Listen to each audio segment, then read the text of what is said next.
Even with my condition, I considered myself to be an ordinary housewife. I ran errands, cooked, cleaned, and made sure everything ran smoothly. I'm a homemaker, and I have no problem with that.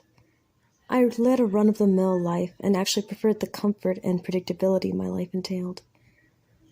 There was one thing about me that separated myself from other ordinary people.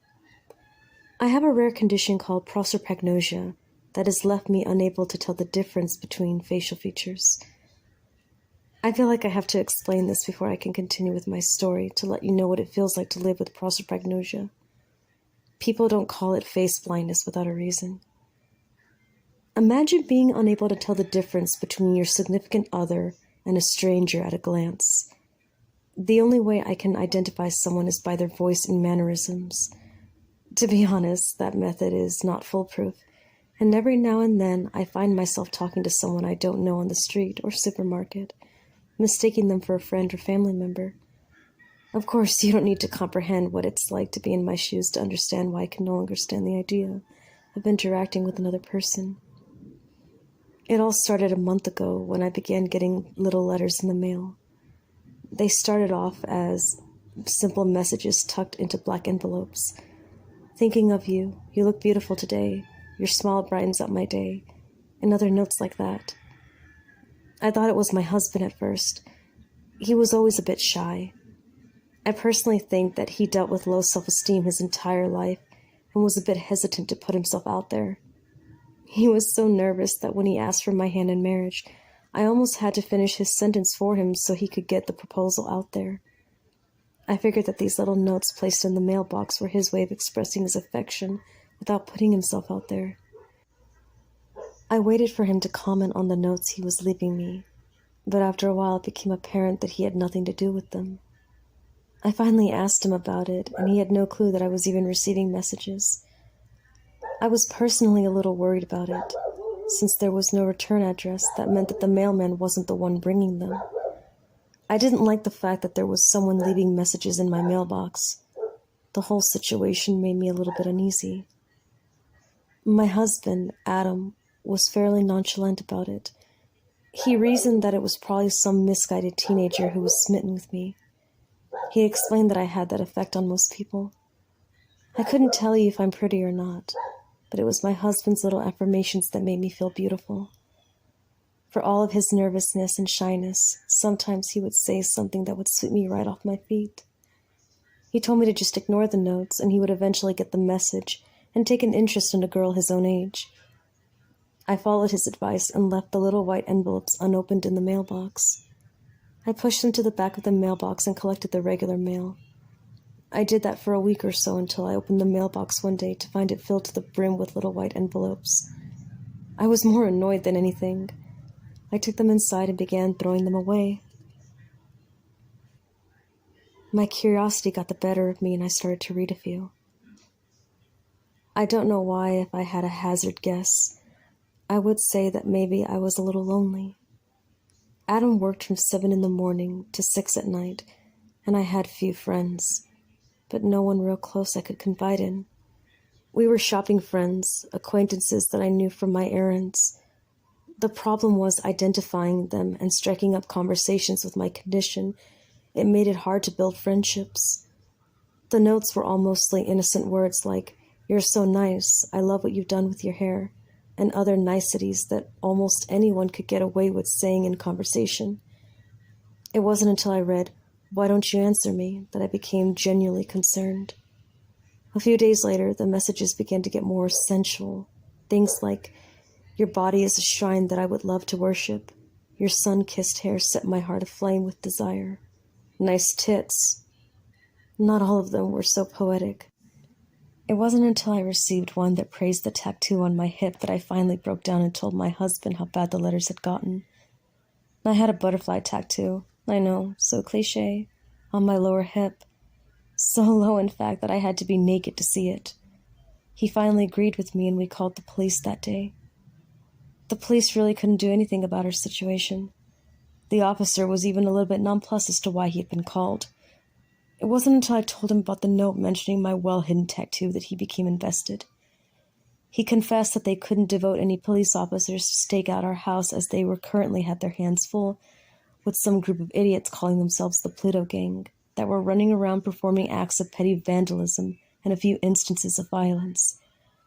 He did confide that if we could manage to capture him on film so we could identify him, then we could get a restraining order filed against my stalker. The police officer left and we began to formulate plans as to how we were going to record my love-struck stalker on video. We set up a laptop inside the house facing the mailbox and tried to use the camera to record him. The video was such bad quality that Adam couldn't even tell if it was a man or a woman. I, of course, would be useless in identifying him on account of my prosopagnosia. The message he left was so vulgar that I tore it to pieces and washed them down the sink before my husband could read it. Adam had finally had enough. He decided that he had to threaten my admirer. I should have taken offense to him acting in such a primal manner, but a little part of me was glad that the usually reserved Adam was expressing himself so forcibly. He decided that his best option was to lie in wait on the porch to catch my secret admirer when he arrived to leave another letter. Adam put his plan into effect that night. I was concerned that Adam might get hurt, so I stayed up with him. I watched nervously from the window as he waited for my stalker to appear. Around 3 a.m, I spied someone emerging from the streetlights a few houses away. He approached our house warily. He appeared to be of average build. He gave soft movements, afraid to be spotted. I can't describe him more than that. My husband waited until he opened the mailbox and then sprinted from his hiding spot on the porch towards him. He waved his baseball bat threateningly at the man who took off. My husband gave chase, and the last I saw of them, they were vanishing in the darkness where the streetlights failed to provide illumination. My husband returned 15 minutes later, out of breath.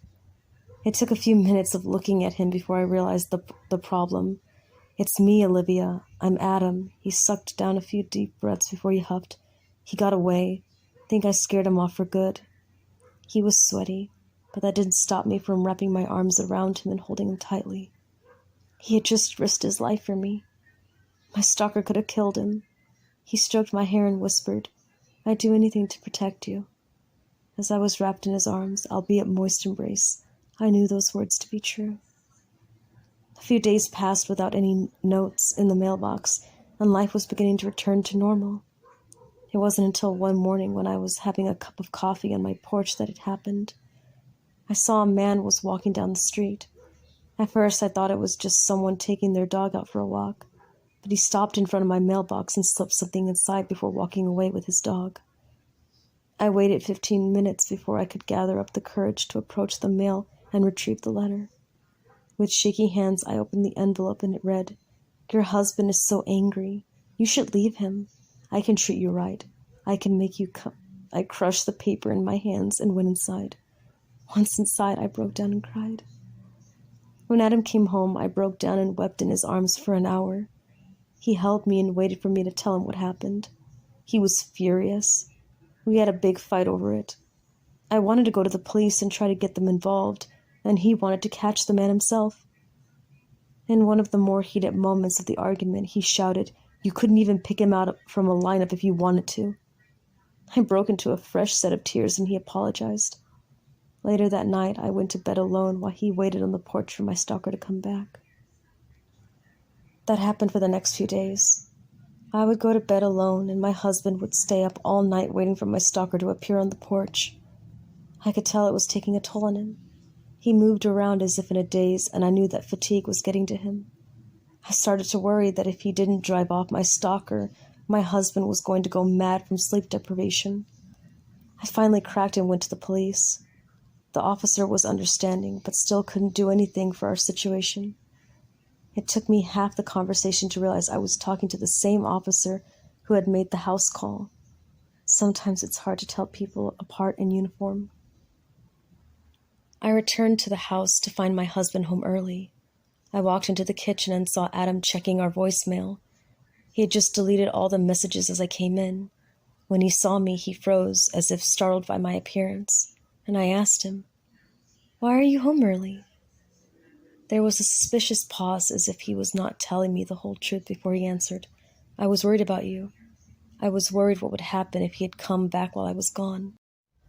That night we made love for the first time since the letters started appearing. I don't want to go into sordid details, but it was just so different that it stuck in my mind. Usually our lovemaking is reserved, patient, and methodical. Hell, typically the lights are off and we're under the covers. And it's satisfying. This time he was unrestrained. We made love passionately and with such urgency as if it was the end of the world. I think it had something to do with the fact that we had almost always had sex like clockwork. Every Saturday night we would make love. This was unplanned and filled with urgency. There was something bestial about Adam that night, and I liked it. In the afterglow, he held me tightly and we drifted off like that.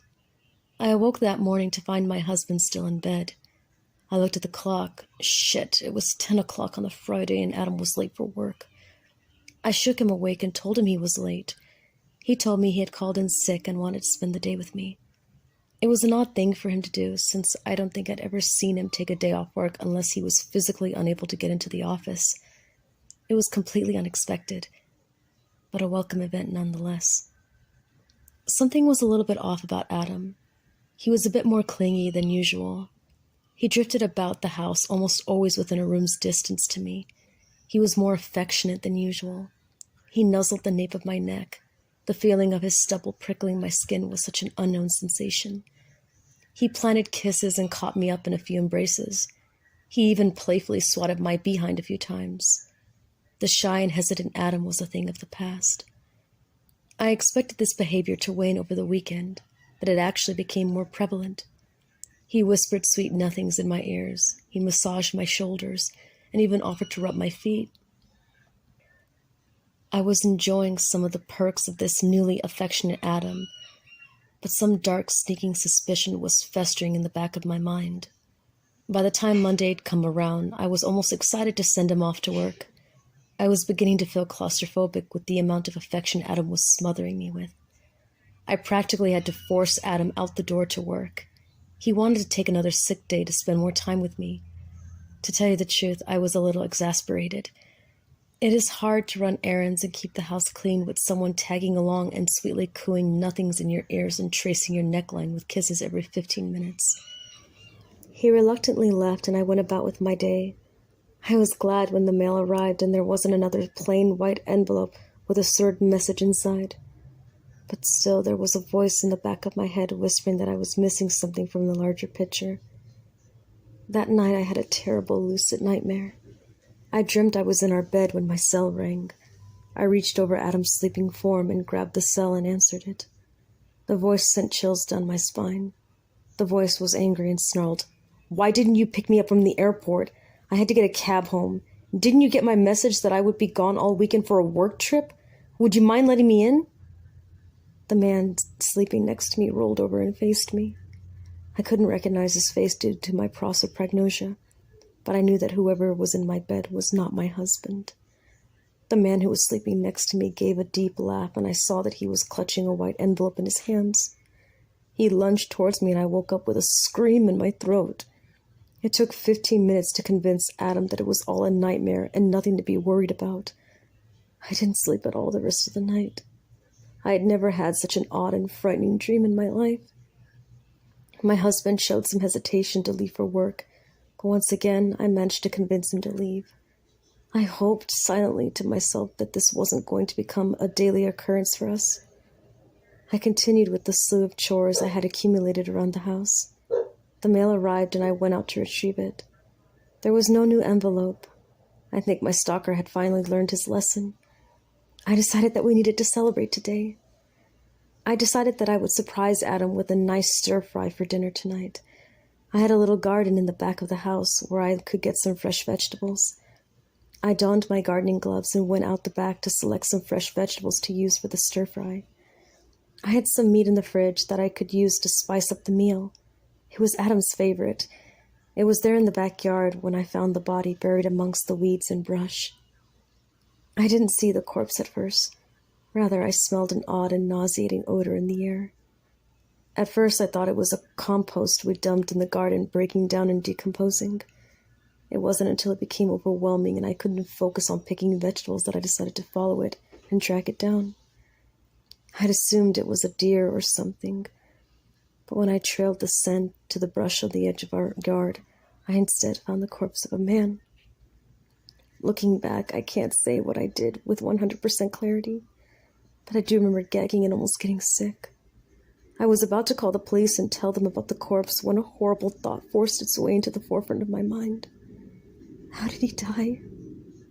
I managed a quick glance at the body and knew that he had been murdered because his skull was cracked open. It was then that all the horrible thoughts clicked into place. The body was a few days dead. He had suffered a violent death. My husband's recent surge of affection. The man that laid before me was my husband. Even with my prosopagnosia, I knew it was Adam. I was startled out of this horrible revelation by his car pulling into the driveway. I bolted towards the house, hoping to reach the phone and call the police before he could get inside. But as I entered, I found him waiting for me by the door. The man leaned forward and planted a kiss on my cheek before asking, "How was your day?" My skin crawled, but I tried to keep my composure. I would have to wait with this imposter who was wearing my husband's clothes, driving his car and living his life. I had to wait until I could have enough time to call the police. I would have to play along with his sick game. I listened patiently to him tell me about his day, but the words were hollow and false. He was full of falsities. His emotions were stress. He was a master manipulator who had killed and replaced my husband. It wasn't until he asked about what we were having for dinner that I was able to come to my senses and began making the stir-fry. The situation got worse as time passed. Now I would have to have dinner with my stalker and bide my time until I could call the police. I cut up the vegetables and threw them in the skillet with some cooking oil. I let them soak up the oil for a bit before cranking up the heat. I was battling with the urge to throw up the entire time. This monster had murdered my husband, donned his clothes, and fooled me into thinking it was him. All the stolen kisses, the unwanted hugs, the unbodied sweet nothings he had whispered into my ear sent shivers up my spine and rolled in my stomach. I thought about turning the knife on him and fending him off while I phoned the police, but I wasn't hopeful about making it out of the house alive if I tried that. He had already killed Adam. I needed to play house with this imposter, or I would find myself in the weeds and brush like my husband. My best bet was to continue with my stalker's sick fantasy of a happy relationship. My mind kept flashing back to the body in the backyard. I wanted nothing more than to cry. I stirred the vegetables and meat up. They hissed and spattered hot oil in the cast iron skillet. The meal was just about done, and the imposter was drawn to the stove, eyed by the smell. It wasn't until he wrapped his arms around me, cupping me and pressing himself against my body, that I lost it. The image of him in my bed, making love to me, seared and hissed in my brain. The smell of his sweat and the feeling of his hot breath puffing against my neck. Like my imposter had lost control in the act of raping me, I lost control in the act of retaliating against him. I seized the cast iron skillet with my bare hand. There was a horrible hissing sound, but I didn't feel the pain. I whirled around and swung the skillet. It connected with the imposter's face and sent hot oil and stir-fry flying everywhere. He stumbled back and I closed the gap between us. He was doubled forward, clutching at his face and trying to come to terms with what was happening. I swung the skillet down and it made a sickening crack as it connected with his face. He dropped to the ground and writhed in pain, but I was not done with the imposter. I straddled my stalker as he tried to crawl away. I raised the blazing hot skillet above my head and brought it down on the back of his head a few more times. The last time his head gave a sickening squelch as the skillet crashed down on him. He no longer moaned nor moved. He was dead. The skillet slipped out of my hands and clanged to the tile. I became aware of the burning sensation in my hands. The skin of my palm was bubbling and molting. I got off of the corpse and called the police. The police arrived 15 minutes later. They examined the body and began to question me in front of the room, so the smell of burning flesh mixed with stir-fry didn't upset them. I told them the entire story, and when I mentioned the corpse in the backyard, the officer sent his rookie partner back there while he continued to get my statement. I told them how my stalker had left increasingly disturbing messages in my mailbox and had probably murdered my husband while I was out. He then probably tried to hide the body before going inside and dressing himself in my husband's clothes. When I uncovered the body, I understood what had happened. The rookie returned and whispered something to the officer. This must have been his first time investigating a murder because he whispered too loud to conceal the information. I didn't catch all the words he spoke to his partner, but I did overhear enough. I overheard too much. I caught only a few words like unidentified, doesn't match, husband. The pieces clicked. Adam's words echoed in my head. I'd do anything to protect you. My mind raced. Would you kill for me, Adam? What would you do after realizing you murdered a man who was stalking and harassing your wife and would probably be arrested? Would you flee? Would you try to make the most out of the time you have with your wife before the inevitable end came? My mind spit out fragments of thoughts. The clingy attitude, the desire to spend all his time with me, the frantic lovemaking, the skill at connecting with the sickening squelch, the scalding oil splashing on my arms and his face. A haunting sound filled the house and the officers looked startled. It took me a second to realize that the sound was coming from me. They took me into the station while screaming like a banshee.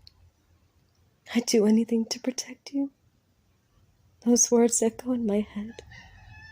They are the first thing I hear when I wake up and the last thing as I rest my head on the pillow. I'd do anything to protect you. I was acquitted due to my face blindness, which rendered me incapable of distinguishing the body in my backyard as that of my stalker and not my husband. I'd do anything to protect you. My husband had murdered my stalker to protect me, and I had repaid him by smashing in his head with a skillet. I'd do anything to protect you. I reverted my name to Olivia Sachs and moved away, but the memories still haunt me. I wish they had arrested me. I wish they had locked me up with the life sentence. I wish I had died, but that's not in the cards for me. I am now a recluse of sorts. I live alone and I shun all forms of contact with people. You want to know why I can't stand the thought of interacting with another person? It's because I don't know them from Adam. It's always the same with every single person I see. They all remind me of him and his words spoken on that late night. I'd do anything to protect you.